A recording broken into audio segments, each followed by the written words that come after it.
রাম রাম রাম হরে। সকল ভক্তবৃন্দকে সশ্রদ্ধ প্রণাম। আমি সকলের চরণ বন্দনা করি, করে আজকের অনুষ্ঠান শুরু করি। প্রথমেই আমরা ভগবানকে স্মরণ করে নেব। ওম নমো ভগবতে বাসুদেবায়। ওম নমো ভগবতে বাসুদেবায়। ওং নমো ভগবতে বাসুদেবায়। তো আমরা প্রতিদিনের ন্যায় আমরা কি করি? আমরা ভগবদ গীতা পঠন করি। ভগবদ গীতা কি? ভগবানের মুখ নিঃসৃত বাণী। আর এই ভগবদ গীতা আমাদের পঠনের উদ্দেশ্য কি?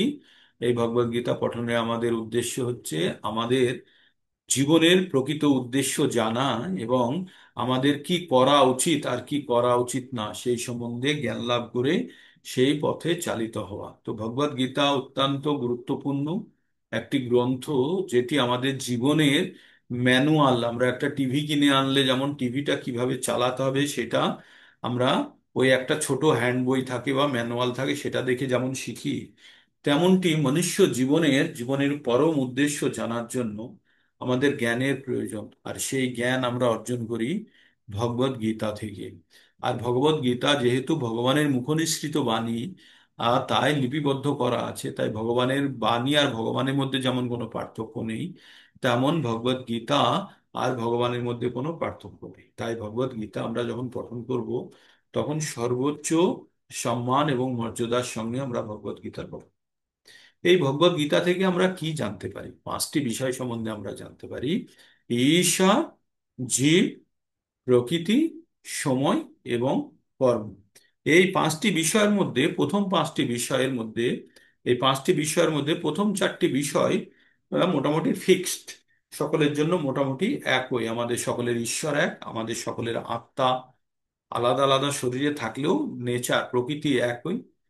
আর প্রকৃতি, আমরা যে এনভায়রনমেন্টে আছি সেই প্রকৃতিটাও এক আমাদের সকলে। আর আমরা যে সময়ও এক আমাদের সকলের, ঠিক।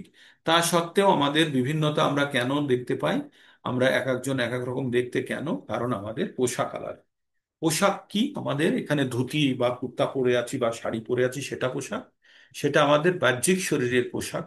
কিন্তু আমাদের প্রকৃত পোশাক, আমাদের শরীর হচ্ছে আমাদের আত্মার পোশাক। তাই আত্মা হচ্ছে এই শরীরের মালিক। আর এই আত্মার পোশাক হচ্ছে এই শরীরটি, যেটা বাহ্যিক শরীর আমরা দেখতে পাই। তাই এই শরীরটি আমরা কবে প্রাপ্ত করেছিলাম? গত জীবনে যখন আমরা দেহত্যাগ করেছিলাম তখন যে যে ইচ্ছা অপূর্ণ রয়ে গেছিল সেই ইচ্ছাগুলোকে পূরণ করার জন্য আমরা এই শরীরটিকে প্রাপ্ত করেছি বা কিনেছি। আমাদের ইচ্ছা পূরণ করার জন্য আমরা শরীর যখন প্রাপ্ত করি তখন আমরা কি করি? তখন যে যে ইচ্ছাগুলো আমাদের মনের মধ্যে রয়েছে সেই ইচ্ছাগুলো পূরণ করার জন্য যে রকম শরীরের প্রয়োজন সেই রকম শরীর আমরা প্রাপ্ত করি। কেউ যদি খুব ঘুমোতে ভালোবাসে তাহলে ভগবান তাকে ঘুমানোর জন্য তাকে ভালুকের শরীর দিতে পারে, ভালু ভল্লুক। বা গাছের শরীর দিতে পারে, যারা খুব শরীর দেখাতে পছন্দ করে তাদের। যে যে খুব ননভেজ খেতে পছন্দ করে তাদের সাপ বা কোনো কুকুর বা কোনো ননভেজ সিংহ বাঘ বানাতে পারে। যারা প্রচন্ড ঈর্ষাপরায়ণ তারা সাপ রূপে জন্মগ্রহণ করে। তো এইভাবে যাদের মধ্যে যে যে গুণ বা দোষগুলো রয়ে গেল সেই দোষগুলোকে বাহ্যিক প্রকাশ করার জন্য তাদের বিভিন্ন রকমের শরীর প্রদান করা হয়। আর এই শরীরটি কিসের উপরে নির্ভর করে? তার কৃত সঞ্চিত কর্মের ফলের উপরেও নির্ভর করে। তার যদি যথেষ্ট পরিমাণে সঞ্চিত কর্মফল না থাকে তাহলে সে ইচ্ছা অনুসারে শরীরটি গ্রহণ করতে পারবে না। যেমন আমরা কোনো জিনিস দোকান থেকে কিনতে গেলে আমাদের দুটো জিনিস লাগে, একটা লাগে ইচ্ছে আর একটা লাগে ধন বা লক্ষ্মী লাগে আমাদের। তো এই যে টাকা, টাকা থাকলেই যে আমি একটা জিনিস কিনবো তার কোনো মানে নেই, আর ইচ্ছা থাকলেই যে আমি কিনতে পারবো তার কোনো মানে নেই। তার মানে ইচ্ছে আর টাকা যখন একসঙ্গে হয় তখনই আমাদের কোনো জিনিস ক্রয় করা। তো তেমনি আমাদের এই জীবনে আসবার জন্য আমরা যে যে ইচ্ছাগুলি বহন করছিলাম সেই ইচ্ছার সঙ্গে আমাদের কৃত কর্ম সঙ্গে যদি আমাদেরকে সাপোর্ট করেছে বা আমাদের সহযোগিতা করেছে, তার ফলে আমরা এই শরীরটি পেয়েছি। তাহলে আপনারা এই সময় পর্যন্ত আপনারা জেনে গেছেন আমাদের এই শরীর প্রাপ্তির কাহিনী। এইবার আমাদের জানতে হবে মনুষ্য শরীর অত্যন্ত মূল্যবান। এই মনুষ্য শরীর থেকেই শুধু জানা যায় ভগবত ভক্তি কিভাবে করতে হয়। আর ভগবত ভক্তি কেন করব, ভগবত ভক্তির দ্বারা আমরা কি করতে পারি। আমরা এই যে মনুষ্য জীবন ছাড়াও আরো যে 84 লক্ষ সমস্ত 84 লক্ষ প্রজাতির প্রাণী আছে, তাদের জন্ম কেন হয়, কেন আমরা না হয় মানুষ হয়ে আছি, কুকুর কেন জন্মায়, কুকুর কুকুর কারা, শুয়োর কেন জন্মায়, গাছ কেন হয়, বিভিন্ন যত ধরনের যোনি আছে কেন তৈরি হয়েছে, ভগবান এটি একটি জেলখানার মতো তৈরি করেছেন। যে যেমন কর্ম করবে তাকে সেই ধরনের পোশাক পরিয়ে তাকে দিয়ে সেই ধরনের কাজ করানো হবে। তো আমরা মনুষ্য জীবনেই শুধু এই সমস্ত জ্ঞান অর্জন করতে পারি। কোনো কুকুর, শিয়াল, গরু, ভেড়া এরা এই জ্ঞান অর্জন করতে পারে না। তাদের কাছে কি থাকে, তাদের কৃতকর্মের ফল হিসাবে তারা ওই কুকুর, শিয়াল, গরু, ভেড়ার শরীর, ওরা একটা পোশাক পায়, সেই পোশাকটা ততক্ষণ পর্যন্ত পরে থাকতে হবে যতক্ষণ না পর্যন্ত সমস্ত রকমের তার পাপ ক্ষয় হচ্ছে। তার মানে যে কোনো পশু যোনিতে থাকা মানে পাপ ক্ষয় করার অংশ। আর যে কোনো উচ্চ লোকে যাওয়া, স্বর্গ লোক বা চন্দ্রলোক বা কোনো উচ্চ লোকে যাওয়া মানে সেখানে সুখ ভোগের পোশাক। তার মানে আমাদের দুটো পোশাক থাকলো, তাহলে একটা সুখ ভোগের পোশাক, সেটি হচ্ছে আমাদের সুখ ভোগ করার জন্য ভোগ শরীর বলে সেটাকে। আর আরেকটাকে বলে যাতনা শরীর, যেটা দিয়ে কষ্ট ভোগ করি আমরা, সেটাও এক ধরনের ভোগ শরীর, কিন্তু কষ্ট ভোগের শরীর, সেটা হচ্ছে পশু শরীর বা আরো নিম্ন। তাহলে মনুষ্য শরীরটি কি, মনুষ্য শরীরটিও হচ্ছে এক ধরনের ভোগ শরীর। এই শরীরে আমরা ভোগও করতে পারি, আবার আমরা কষ্টও সহ্য করি। তাই এই শরীরই সব থেকে মূল্যবান শরীর। এখান থেকে জানা যায় যে আমরা জন্ম মৃত্যুর পার কিভাবে হতে পারি, আমরা আমাদের মানুষের জীবনের প্রকৃত উদ্দেশ্য কি, মনুষ্য জীবন পেয়ে আমাদের কি করা উচিত, আর আমরা কি করছি। এই সমস্ত জ্ঞান শুধু মানব জীবনেই উপলব্ধ করা যায়, আর বাকি কোনো জীবনে এই জ্ঞান উপলব্ধ করা যায় না। আবার এই জ্ঞান অর্জন করতে গেলে এই যারা মনুষ্য হয়েছে তাদের মধ্যে অত্যন্ত ভাগ্যবান যারা, তারাই এই সুযোগটি পায় কি, এই ভগবত ভক্তির জ্ঞান অর্জন করার।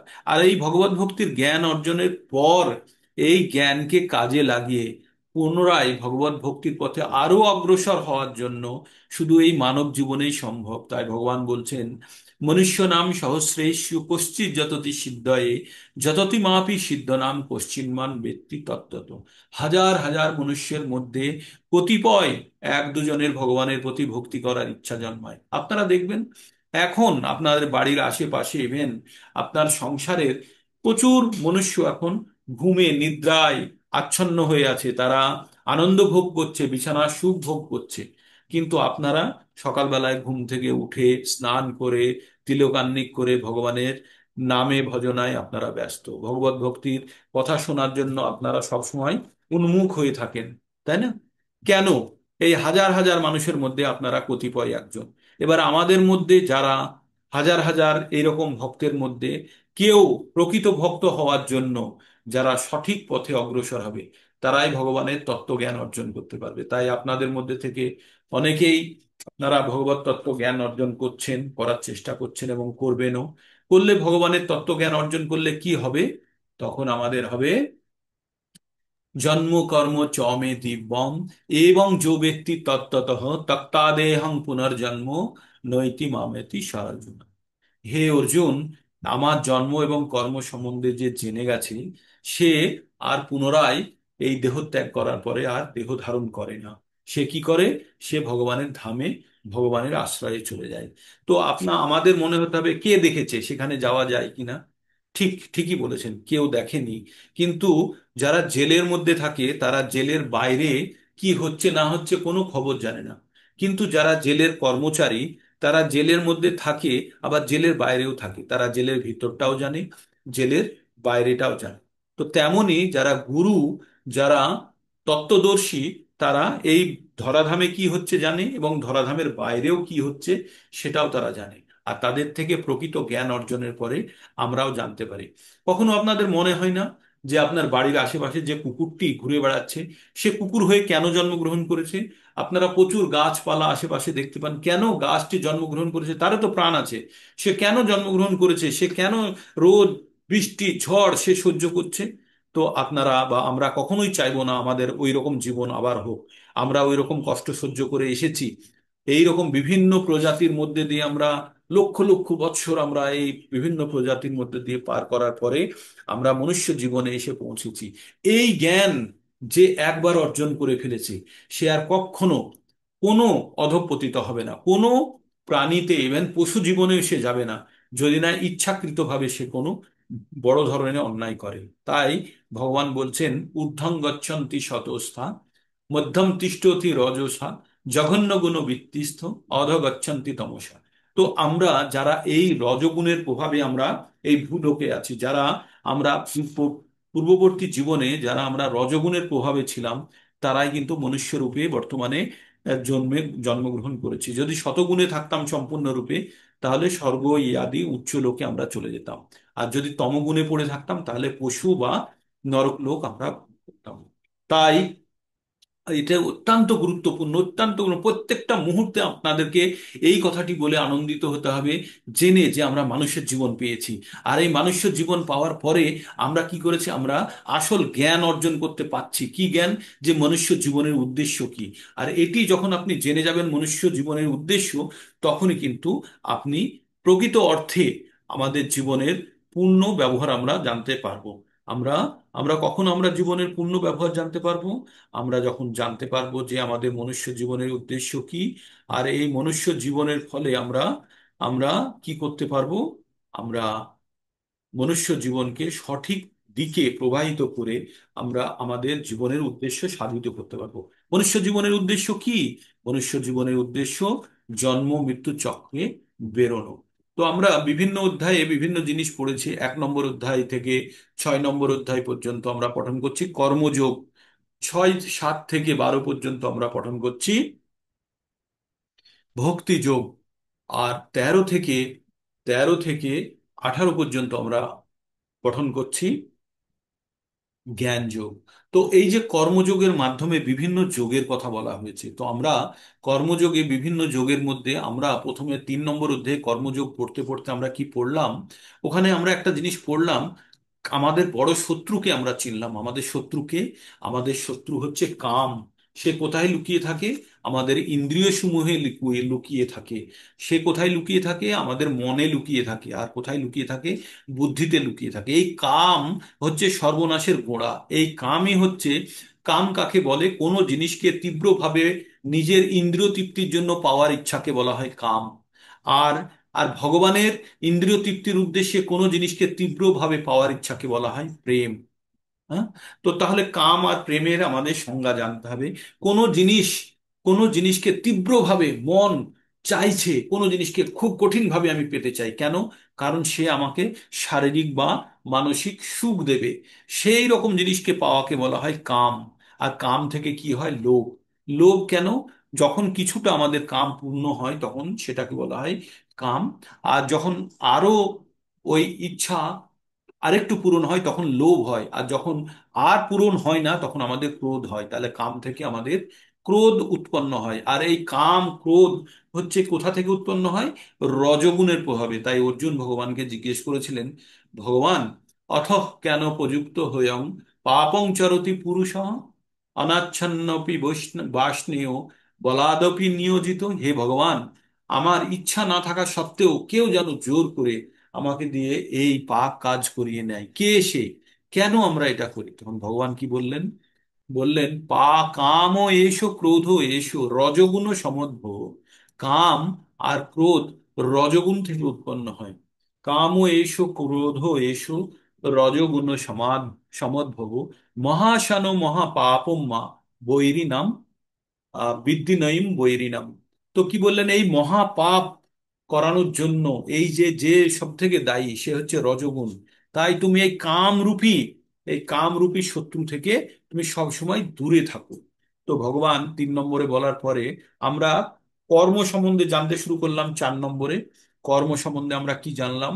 কর্মের প্রকারভেদ, আর কর্ম কি কি কর্ম করা উচিত, কি কর্ম করা উচিত নয়। তাই ভগবান বললেন, ইন্দ্রিয়কে সংযত করে কেউ যখন কোনো কর্ম করে তখন সেই কর্মের ফল ভোগ তাকে করতে হয় না। ইভেন 5 নম্বরেও তাই বললেন, যে ইন্দ্রিয় সংযত করে, ইন্দ্রিয় সংযত করে যখন আমরা কর্ম করব, তখন সেই কর্ম ফলের ভোগের আমাদের ইচ্ছা থাকবে না। তো আমরা কি বলেছিলাম, আমরা কিন্তু আমাদের শত্রুকে নিহত করতে চাই। কে শত্রু আমাদের? কাম। কাম কোথায় লুকিয়ে থাকে? আমাদের ইন্দ্রিয়ের মধ্যে। তাই 3 নম্বর এবং 4 নম্বর অধ্যায়ে আমরা খুব ইন্দ্রিয়ের কথা বলেছি, ইভেন 5 নম্বরেও আমরা বলেছি যে ইন্দ্রিয়কে জয় করে আমরা যদি কোনো কর্ম করি, তাহলে সেটি কিন্তু আমাদের সকাম কর্ম বা বিকর্মের মধ্যে পড়বে না। তাই বললাম না, পদ্ম পাতার মতো আমরা যদি ছোটখাটো কর্ম করতে গিয়ে ছোটখাটো যদি আমাদের পাপও হয়ে যায়, তবুও আমাদের সেগুলি আমাদের পাপ দেবে না। পদ্ম পাতায় যেমন জল লাগে না জলের মধ্যে থাকলেও, তো তেমনি আমাদের ইন্দ্রিয় সংযত করে ফলের আকাঙ্ক্ষা না করে যদি কোনো কর্ম ভগবানের উদ্দেশ্য করি, আর সেই কর্মে যদি কখনো সামান্যও যদি পাপ লিপ্ত থাকে, তাহলেও সে সে পাপে সে মাখবে না, তার সে পাপের ভাগী হবে না। তাই বলে আমরা ভাববো না যে আমি ভগবান ভক্তি করছি বলে যে কোনো অন্যায় করতে পারি। অন্যায় কোনো, আমরা জ্ঞানত কোনো পাপ করতে পারি না। কিন্তু ভগবান বলছে দুর্ভাগ্য কর্মে বা অ্যাক্সিডেন্টলি যদি হয়ে থাকে তাহলেও সে প্রোটেক্টেড। তাই ভগবান বলেছেন এখানে। আর কি ভগবান বললেন? ভগবান বললেন যে আমাদের মনে, আমাদের মনের মধ্যে কাম থাকে, তাই মনকে কন্ট্রোল, আমাদের প্রথমে ইন্দ্রিয় কন্ট্রোল করতে হবে। তাই ইন্দ্রিয় সংযতের বিভিন্ন কথা বলা হয়েছে। আবার আমরা পড়বো, আর কি বললো, মনকে কন্ট্রোল করতে হবে। আর এই মন আর ইন্দ্রিয়কে যখনই আমরা কন্ট্রোল করব, বুদ্ধি আস্তে আস্তে কন্ট্রোলে চলে আসবে। তাই আমরা এখন যেটা পঠন করব সেটা হচ্ছে মনকে কন্ট্রোল করা। আর মনকে যখনই আমরা কন্ট্রোল করতে পারবো, তখন আমাদের কিন্তু শান্তি চলে আসবে। এই যে শান্তির জায়গাটা কোথায় থেকে হয়? মন থেকে হয়। আর আমাদের সুখ হয় শরীর থেকে। আমরা শারীরিক সুখ ভোগ করি, আর শান্তি মন থেকে হয়। তাই মন যাদের নিয়ন্ত্রণে আছে, তারা সব সময় সুখ তারা উপভোগ করে, তারা সবসময় শান্তিতে বিরাজ করে। তাই ভগবান লাস্ট শ্লোকে, 5 নম্বরের লাস্ট শ্লোকে কি বললেন? ভোক্তারাম যোগ্য তপস্যাম সর্বলোক মহেশ্বরম সুহৃদং সর্বভূতানাম জ্ঞাতামাম শান্তিম ঋচ্ছতি। ভগবান বললেন যে আমরা যখন জেনে যাব এই যে বাড়ি ঘর বা যে প্রকৃতি সব কিছু, সব কিছু ভগবান, আর আমরা এখানে ক্ষণিকের জন্য বর্তমান। তাই এটি প্রকৃত ভক্তা, যজ্ঞ বলুন, তপস্যা বলুন, দান করুন, যাই করুন, তার প্রকৃত ভোক্তা হচ্ছে ভগবান। আর এটা জেনে ভক্তারাম যজ্ঞ তপস্যাম সর্বলোক মহেশ্বরম, আমরা যখন জেনে যাব যে ভগবান সর্বলোকের মহেশ্বর, সব কিছুর মালিক তিনি, তিনি যজ্ঞ পাওয়ার যোগ্য, তিনি তপস্যা পাওয়ার যোগ্য, এই প্রকার তিনি সবকিছুর ভোক্তা। এটা যখন আমরা জেনে যাব, আমরা মাত্র তার উচ্ছিষ্ট গ্রহণ করার যোগ্য, তার বেশি কিচ্ছু নয়।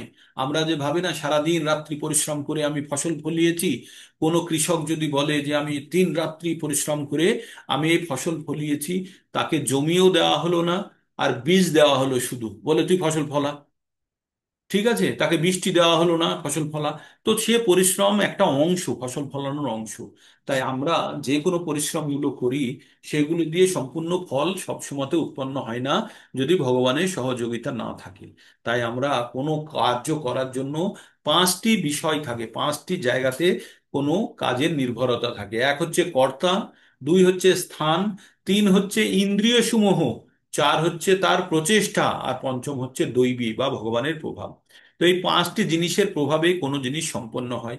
তাই আমরা যদি কখনো ভাবি যে আমি এই কাজটি করেছি, আমি এই কাজটি করেছি বলে আমরা যদি খুব উৎসাহিত হয়ে থাকি, তাহলে আমরা মূর্খ। তাই ভগবান বলছেন যে প্রকৃতি ক্রিয়ামানানি গুণে কর্মাণি সর্বস্ব অহংকার বিমূঢ় আত্মা কর্তাহাম ইতি মন্যতে।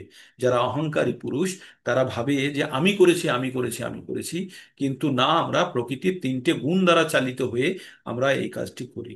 তাই আমাদের প্রকৃতির 3টে গুণ আপনাদেরকে বারবার বলি, আমাদের শুদ্ধিকরণের খুব প্রয়োজন। এই ভগবদ গীতা জ্ঞান অর্জনের পরে আমরা জানতে পারবো যে আমাদের রজগুণে থাকতে হবে না, আমরা তমগুণে থাকবো না, আমরা শতগুণে। অবশ্যই আপনারা কেউ রজ বা তমতে থাকতে চাইবেন না। তাই শতগুণে উন্নীত হতে গেলে আমাদের কি লাগবে? আমাদের 4টে নিয়ম পালন করতে হবে। শতগুণে উন্নীত হতে গেলে 4টে নিয়ম কি কি?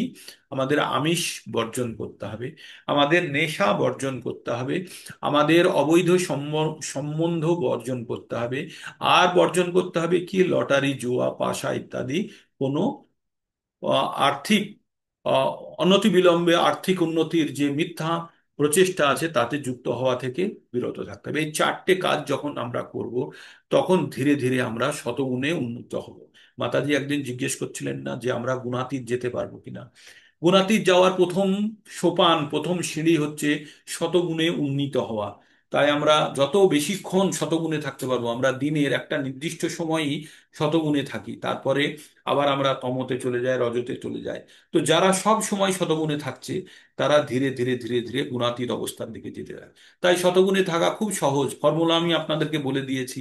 যে এই ফর্মুলাকে কাজে লাগাতে পারবে সে শতগুণেই থাকবে, আর শতগুণে থাকা মানেই সে ধীরে ধীরে ভক্তির দিকে অগ্রসর হতে পারবে। শতগুণে থাকতে গেলে কি করতে হবে?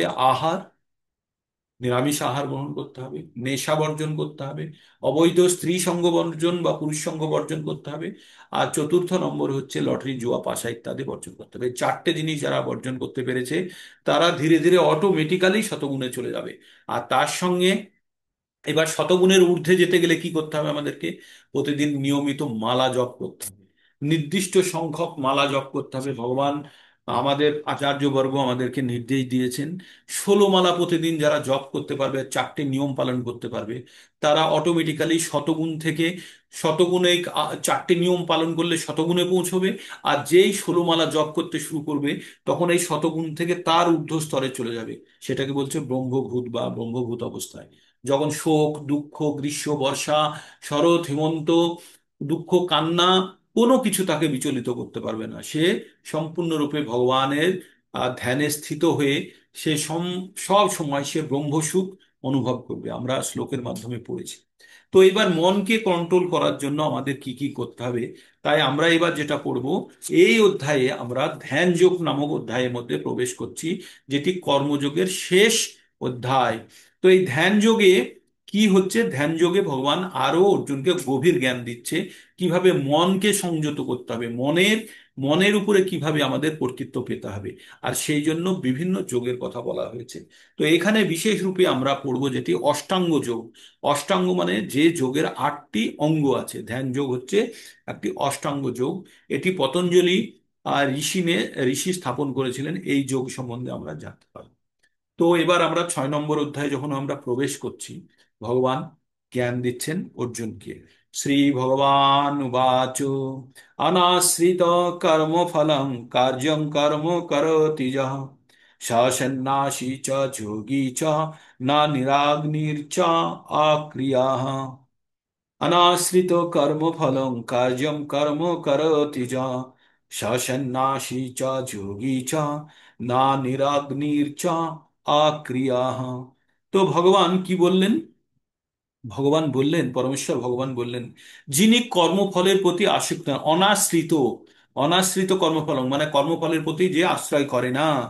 কি বলছে? কর্মফলের প্রতি আসক্ত না হয়ে কর্তব্য কর্ম সম্পাদন করেন কে? যিনি কর্মফলের প্রতি আশ্রিত না হয়ে কর্তব্য কর্ম সম্পাদন করেন, তিনিই যথার্থ সন্ন্যাসী এবং যোগী। তাহলে যোগী আপনারা যদি কর্মফলের প্রতি আসক্তি রহিত হয়ে আপনারা যদি সেই কর্তব্য কর্ম করেন, তাহলেই আপনারাও ঘরে গৃহে থেকেও আপনারা যোগী, আপনারা সন্ন্যাসী। ভক্তিবিনোদ ঠাকুর বলেছেন, কাউকে গেরুয়াধারী সন্ন্যাসী হওয়ার প্রয়োজন নেই। গৃহে থেকেই আপনারা আপনারা কি করতে পারেন? ভগবানের শরণে আপনারা চরম অবস্থা প্রাপ্ত করতে পারেন। তাই ভগবান বলছেন, গৃহে থাকো বনে থাকো, সদা হরি বলে ডাকো। তো যখন যেখানে আমরা থাকি, সব সময় যখনই আমরা হরির ভজনা করব, অটোমেটিক্যালি আমরা সন্ন্যাসী স্তরে পৌঁছে যাব। কখন? যখন কর্মফলের প্রতি আমাদের কোনো আসক্তি থাকবে না। তাই কর্মফলের প্রতি আসক্তি না রেখে যখন আমরা কর্তব্য কর্ম, যে কোনো কর্ম না, কর্তব্য কর্ম যখন আমরা করব, তখন সে সন্ন্যাসী বা যোগী নামে অভিহিত হবে। না কি সে যে আগুনকে ছয় না সে হচ্ছে সন্ন্যাসী, সে নয়।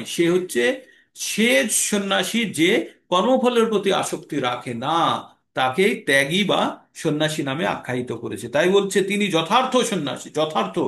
যথা অর্থে যে সন্ন্যাসী, তিনি হচ্ছেন যিনি অগ্নি অন্য অগ্নিহোত্রাদি মানে আগুন জ্বালানো কর্ম ত্যাগ করেছেন, দৈহিক দৈহিক চেষ্টা শূন্য, যে শারীরিক কোন রকম প্রচেষ্টা করে না, তিনি সন্ন্যাসী বা যোগী নন। সে যোগী বা সন্ন্যাসী নয় যে শরীরকে সম্পূর্ণভাবে বিচ্ছিন্ন করে নিয়ে কোনো কিছুই করেন না। তিনি সন্ন্যাসী বা যোগী নন। তিনি সমস্ত ভৌতিক কর্ম থেকে সে নিজেকে সরিয়ে নিয়ে সে আধ্যাত্মিক কর্ম যদি করে, তাহলে সে সন্ন্যাসী বা যোগী। তাহলে আমরা সন্ন্যাসী কাদের বলবো? যারা সমগ্র শরীরকে ভৌতিক কর্ম থেকে, কোন রকমের ফলের আশা থেকে নিজেকে সম্পূর্ণরূপে সরিয়ে নিয়ে শুধু ভগবানের আধ্যাত্মিক ক্রিয়ায় যে সম্পূর্ণভাবে লিপ্ত হয়ে আছে, কোনো ফলের আশা ছাড়া, তিনি হচ্ছে প্রকৃত সন্ন্যাসী বা যোগী।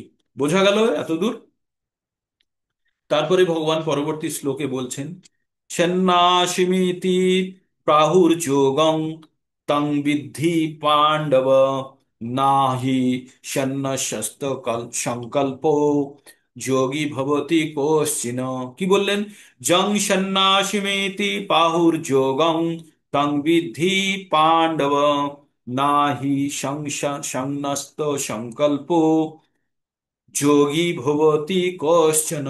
ভগবান বললেন, হে পাণ্ডব, যাকে সন্ন্যাস বলা হয় তাকেই যোগ বলা হয়। যাকে সন্ন্যাস, সন্ন্যাসী না, সন্ন্যাস বলা হয়, সন্ন্যাস মানে ত্যাগ, তাকেই যোগ বলা হয়। কারণ ইন্দ্রিয় সুখের, একটু আগে ব্যাখ্যা করলাম, ইন্দ্রিয় সুখের বাসনা ত্যাগ না করলে কখনো যোগী হওয়া যায় না। আর ইন্দ্রিয় সুখ কি? আমরা ভৌতিক কোনো জিনিস ভোগ করার ইচ্ছাকে বলা হয় ইন্দ্রিয় সুখের প্রবণতা। তাই ভৌতিক কোনো জড়জাগতিক সুখের ইচ্ছা যখন আমরা ত্যাগ করব, তখনই সে যোগী হতে পারবে। তার আগে সে যোগী বা সন্ন্যাসী হতে পারবে না। তাই আমাদের জড়জগতিক, যখনই ভৌতিক ইচ্ছা আমরা ত্যাগ করতে পেরেছি কিছুটা, তখনই কিন্তু আমরা যোগের পদ্ধতিতে আমরা কিছুটা হলেও এগিয়ে গেছি। তাই বল তাই বলছেন, যথার্থ সন্ন্যাস যোগ অথবা ভক্তি যোগের তাৎপর্য হচ্ছে জীবাত্মা রূপে স্বীয় স্বরূপ সম্বন্ধে অবগত হয়ে সেই অনুযায়ী কর্ম করা। আমাদের জীবের স্বরূপ কি? আমাদের স্বরূপ কি? জীবের স্বরূপ হয় কৃষ্ণের নিত্য দাস, আমরা ভগবানের চিরন্তন দাস। এই কথাটি যখন আমরা জেনে যাব, জেনে যখন আমাদের ঠিক রাস্তায়, আমরা ঠিক লক্ষ্যে আমরা যখন কাজ করব, তখনই আমাদের জীবন সার্থক। আর তখনই সে সে কি হচ্ছে, তাকেই যোগী বা তাকেই সন্ন্যাসী বলা হবে, যখন তার জীবনের পরম উদ্দেশ্য জেনে। আমাদের জীবনের পরম উদ্দেশ্য কি? শুধু মুখে বললে হবে না, এটাকে অনুভব করতে হবে। কি আমাদের জীবনের পরম উদ্দেশ্য? এই 84 লক্ষ জন্ম মৃত্যুর চক্র থেকে, আবর্ত থেকে বেরিয়ে আমাদের কি করতে হবে? আমাদের মুক্ত হতে হবে, হয়ে আমাদের চিরন্তন জায়গাতে ফেরত যেতে হবে। বারে বারে একটা গাছের ডাল থেকে আর একটা গাছের ডালে বারে বারে ঝাঁপিয়ে ঝাঁপিয়ে বানরের মতো ঝাঁপানোর থেকে আমাদের কি করতে হবে? আমাদের একটা পার্মানেন্ট জায়গা খুঁজতে হবে, যেখানে গেলে আমাদের আর কখনোই অন্য জায়গায় আর যাওয়ার প্রয়োজন হবে না। এই যে মেলা যখন লাগে, তখন বিভিন্ন ছোট ছোট দোকান লাগায়, দেখেছেন? একটা বাঁশ বেঁধে একটা তিরপল লাগিয়ে দোকান লাগায়, দোকানে বিক্রি হয়। ওই মেলা ভেঙে গেল, আবার আর একটা মেলায় গিয়ে লাগায়। তো বারে বারে এইরকম ঢোল পালকি সব নিয়ে আবার আর একটা জায়গাতে যাওয়া, বারে বারে, তার থেকে একটা পার্মানেন্ট দোকান, একটা শোরুম খুলে নেওয়া ভালো নয় কি? তো ভগবান তাই বলছে, তামেব শরণম গচ্ছ সর্বভাবেন ভারত, তৎপ্রসাদাৎ পরম শান্তিং স্থানং প্রাপ্স্যসি শাশ্বতম। তাই বলছে, তাই বারে বারে এখানে ওখানে ঝাঁপানোর থেকে কি করো? তুমি তার শরণে চলে যাও, গিয়ে তার দয়াতে তুমি পরম শান্তির জায়গা চিরকালের জন্য পাবে। আর বারে বারে একটা গাছের ডাল থেকে আর একটা গাছের ডালে ঝাঁপানোর প্রয়োজন নেই। এটা ছিল 18-62 শ্লোক।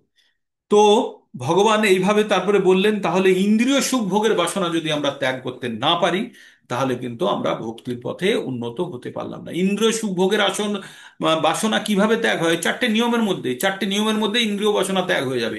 আমিষ বর্জন, নেশা বর্জন, অবৈধ সম্পর্ক বর্জন, আর লটারি জুয়া পাশা ইত্যাদি বর্জন। এতেই আপনার 4টে নিয়ম করলেই আপনার ইন্দ্রিয় সুখের যে প্রবণতা আছে না, ধীরে ধীরে নষ্ট হয়ে যাবে, 4টের মধ্যেই হয়ে যাবে। তাই এই 4টে যে বেড়া না, খুব সুন্দর, আমাদের ভক্তিরূপী গাছকে সুন্দরভাবে আটকে রেখেছে, সে কোনো অবস্থাতেই সেটাকে নষ্ট হতে দেবে না।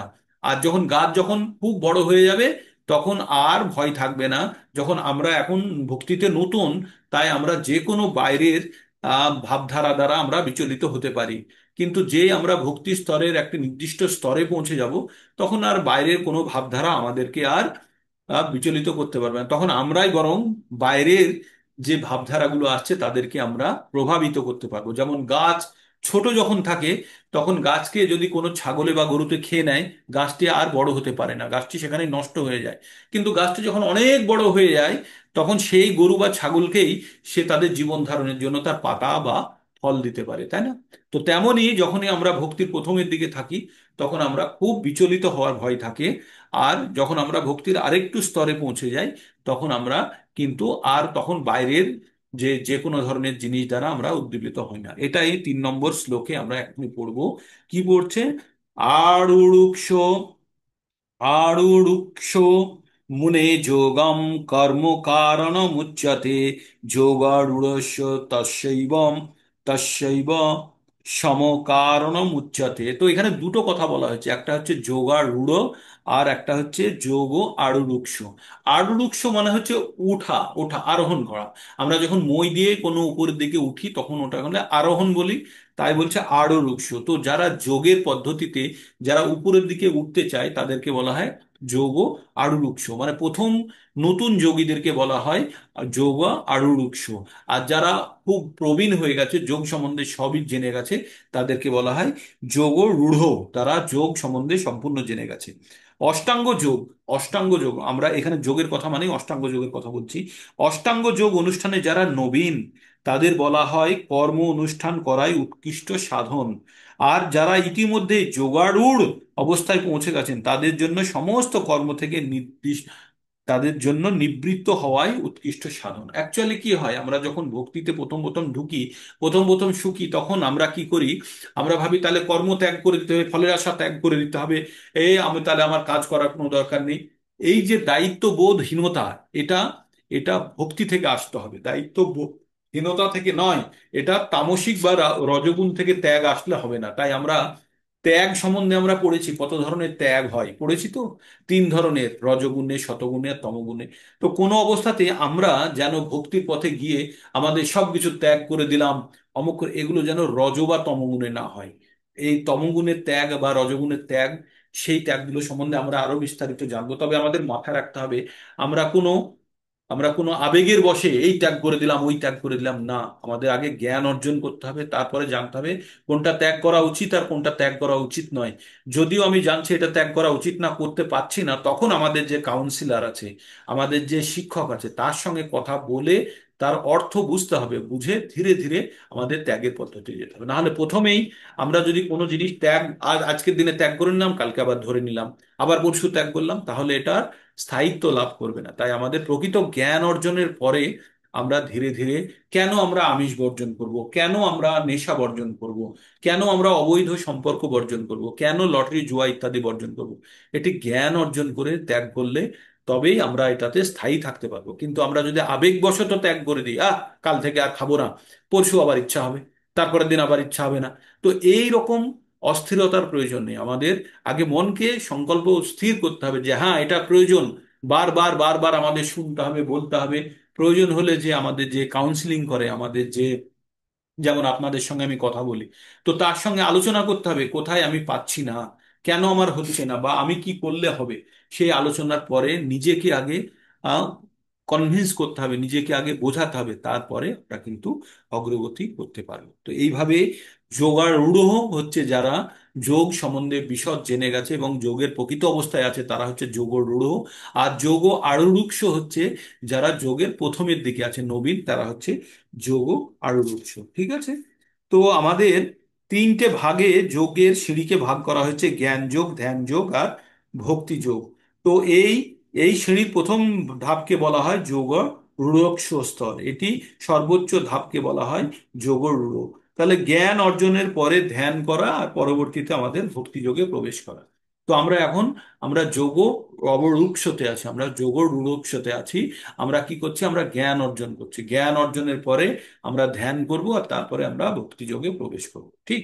তো আমরা জানতে চাইবো কি, যে আমরা ধ্যান যোগে কিভাবে প্রবেশ করব সেটা।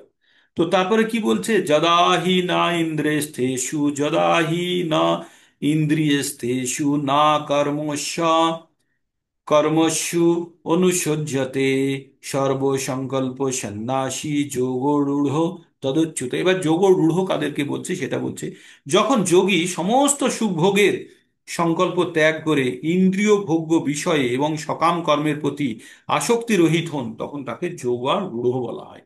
যোগরূঢ় মানে যোগে স্থিরভাবে যে আবিষ্ট হয়ে আছে তাকে কি বলা হয়? যে সম্পূর্ণরূপে কি ত্যাগ করেছে? জড় সুখভোগের সমস্ত সংকল্প ত্যাগ করেছে। আর ইন্দ্রিয় ভোগ ও এবং সকাম কর্মের প্রতি আসক্তি রহিত, তার ইন্দ্রিয় ভোগ বা জড় জাগতিক কর্মের প্রতি সে আসক্তি রহিত, তখন তাকে বলা হয় যোগারূঢ় অবস্থা। মানে যোগের সর্বোচ্চ শ্রেণীতে যখন পৌঁছে যায়, তার ইন্দ্রিয় ভোগের কোনো ইচ্ছা থাকে না, সে সকাম কর্মের প্রতি তার কোনো আসক্তি নেই। আর কি থাকে? সে সে থাকে সমস্ত সুখ ভোগের সংকল্প সে ত্যাগ করেছে। ঠিক আছে? মানুষ যখন ভক্তিযোগে সর্বতোভাবে ভগবানের সেবায় নিয়োজিত হয়, তখন সে আত্মতৃপ্তি লাভ করে। আর তাই আত্মতৃপ্তি অথবা সকাম কর্মে আর লিপ্ত হয় না। আর তা না হলে অবশ্যই ইন্দ্রিয় তৃপ্তি সাধনে প্রবৃত্ত হতে হবে। কারণ কর্মরহিত হয়ে মানুষ কখনো থাকতে পারে না।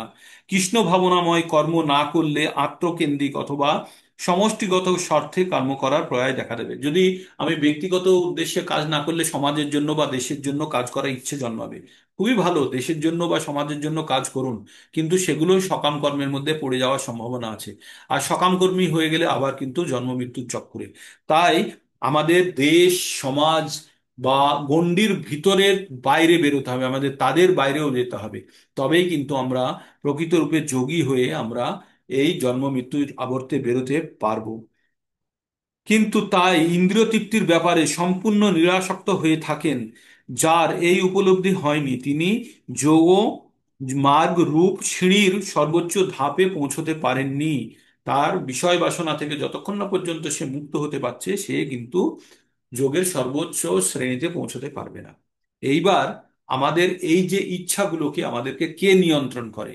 এই ইচ্ছাগুলোকে নিয়ন্ত্রণ করে আমাদের মন। তাই মন সম্বন্ধে এবার আমাদেরকে জানতে হবে। এইটা আজকে এই 5 নম্বরটা পড়ে শেষ। কি বলছে? উদ্ধারেত আত্মনা আত্মনম, উদ্ধারেত আত্মনা আত্মনং, না আত্মনং অবসাদায়েত, আত্মৈব হি আত্মনা বন্ধুরাত্মন, আত্মৈব রিপু আত্মনান। মানে আত্মনা কথাটি অনেকবার ব্যবহার করা হয়েছে, 5-6 বার বলা হয়েছে। কি বলছে?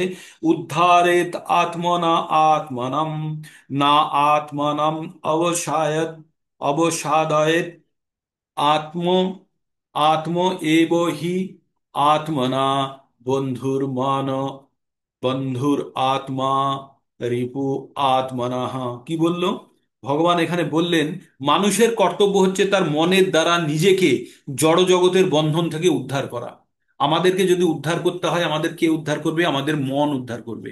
আর এই জড় জগৎ থেকে উদ্ধার করার জন্য আমাদের মনকে কি করতে হবে? স্থির করতে হবে। জড়জাগতিক বাসনা থেকে যতক্ষণ না পর্যন্ত আমরা মুক্ত করতে পারবো, ততক্ষণ কিন্তু আমরা এই চক্রেই কিন্তু আমরা ঘুরতে থাকবো। যতই আমরা চেষ্টা করি, আমরা ভগবত গীতার জ্ঞানের মাধ্যমে কি জানতে পাচ্ছি, এবার জানার পরে আমাদের কি করতে হবে সেই জিনিসটাও আমাদের জানতে হবে। তাই আমাদের অন্তত চেষ্টা তো করতে হবে যে আমরা কিভাবে মনকে নিয়ন্ত্রণ করব। তাই মনের দ্বারা আত্মাকে অধপতিত হতে দাও না। আত্মা কখনো অধপতিত হয়? আত্মা কখনো অধপতিত হয় না। আত্মা যখন একটা শরীর ধারণ করে, যে শরীরটি অতীত শরীর, পশু বা কোনো নরকগামী যখন কোনো শরীর ধারণ করে, তখন আত্মাও কষ্ট পায়। আত্মা যদিও, কারণ সে শরীরের সঙ্গে যুক্ত থাকে বলে, আত্মা এমনি কোনো কষ্ট পাওয়ার জন্য নয়, কিন্তু যেহেতু সে শরীরের সঙ্গে যুক্ত আছে তাই কিছুটা সে কষ্ট ভোগ করে। তাই আত্মা কখন অধঃপতিত হয়? যখন আমাদের যখন আমাদের কামনা ভোগ বাসনা আমাদের তীব্রভাবে আমাদের মধ্যে থাকে, আর এই তীব্র কামনা বাসনা ভোগ করার ইচ্ছা আমাদের আত্মাকে অধঃপতিত করে। কে করায়? মন করায়। তাই বলছে মানুষের কর্তব্য হচ্ছে তার মনের দ্বারা নিজেকে জড়জগতের বন্ধন থেকে উদ্ধার করা। তাহলে জড়জগতের বন্ধন থেকে আমাদের উদ্ধার করবে কে? মন। আর এই মনের মধ্যে কে লুকিয়ে আছে? আমাদের কাম। তাহলে কাম বাসনাকে সরাতে পারলেই কিন্তু মনকে আপনি উদ্ধার করতে পারবেন। মনের দ্বারা আত্মাকে অধঃপতিত কখনোই করা উচিত নয়। এই মনে মনে কোনো জিনিস ভোগ করার ইচ্ছা প্রবণতা নিয়ে আমরা ভেবে ভেবে আমাদের আত্মাকে বা আমাদের অধঃপতিত হওয়ার কোনো অবস্থাতেই উচিত নয়। অবস্থা ভেদে বদ্ধ জীবনের বন্ধু ও শত্রু হয়ে থাকে। তাই মন আমাদের বন্ধু, আর মনই আমাদের শত্রু। মন যখন আমাদের আমাদের প্রয়োজনে কাজ করছে তখন মন বন্ধু। আর যখন মনের জন্য আমি কাজ করছি তখন মন আমার শত্রু। তার মানে মনকে যখন আমি ব্যবহার করছি, যখন আত্মা মনকে ব্যবহার করছে নিয়ন্ত্রিত উপায়ে, তখন মন বন্ধু। আর মন যখন এই শরীরকে চালনা করছে নিজের ইচ্ছার জন্য, তখন কিন্তু মন শত্রু। তাই অর্জুন কি বলেছিল, অথক কেন প্রযুক্ত হয়ং পাপং চরতি পুরুষ অনাচ্ছন্নপি বাষ্ণবে বলাদপি নিয়োজিত। ইচ্ছা না থাকা সত্ত্বেও কেউ যেন আমাকে জোর করে এই কাজটি করিয়ে নিচ্ছে। তাই মন আমাদেরকে কি করে, আমাদেরকে হরণ করে নিয়ে চলে যায়। কেমন ভাবে হরণ করে? 2 নম্বর অধ্যায়ের আমরা 69 নম্বর বা 67 নম্বর শ্লোকে পড়েছি, নৌকা যদি ঠিকভাবে বাঁধা না থাকে, তাহলে যেমন বায়ু সেই নৌকাকে হরণ করে নিয়ে চলে যায়, তেমনি আমাদের যদি ইন্দ্রিয়ের উপরে যদি আমাদের নিয়ন্ত্রণ না থাকে, মনকে সেই ইন্দ্রিয়ের বিষয়সমূহ কখনো, ইন্দ্রিয়ের বিষয়সমূহ কি? চক্ষু কর্ণ নাসিকা জিহ্বা ত্বকের বিষয়সমূহ কি? রূপ রস গন্ধ শব্দ স্পর্শ।